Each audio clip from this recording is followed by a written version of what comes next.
BSc part third, subject zoology, paper first. आज हम मानव का विकास के बारे में पढ़ेंगे। चार्ल्स डार्विन की ओरिजिन ऑफ स्पीसीज नामक पुस्तक की पूर्व साधारण धारणा यह थी कि सभी जीवधारियों को किसी दैवी शक्ति या ईश्वर ने उत्पन्न किया है तथा उनकी संख्या, रूप और आकृति सदा से ही निश्चित रही है।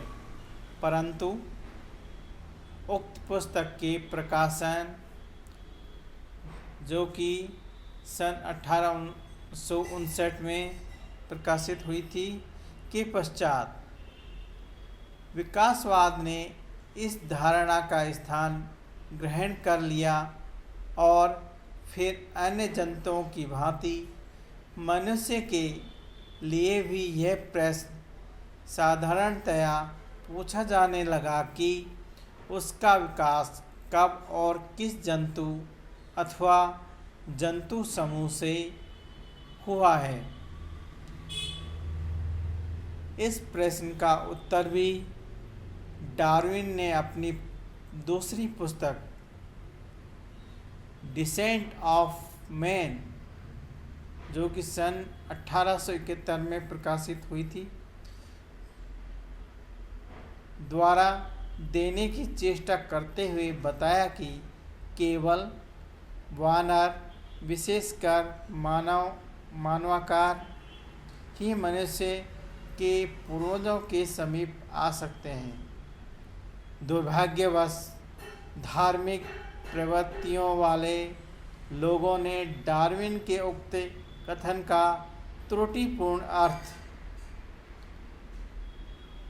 कि वानर स्वयं ही मानव का पूर्वज है लगाकर न केवल उसका विरोध किया, वरन जनसाधारण में बंदरों को ही मनुष्य का पूर्वज होने की धारणा को प्रचलित कर दिया,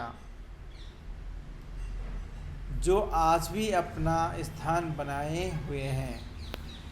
यद्यपि डार्विन मनुष्य विकास के प्रश्न का समाधान न कर सके, तथापि इन्होंने दो गूढ़ तथ्यों की ओर प्राणी विज्ञानियों का ध्यान आकर्षित किया।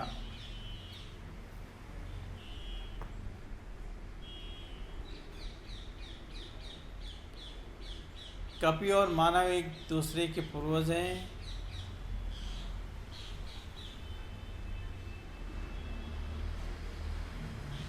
इसका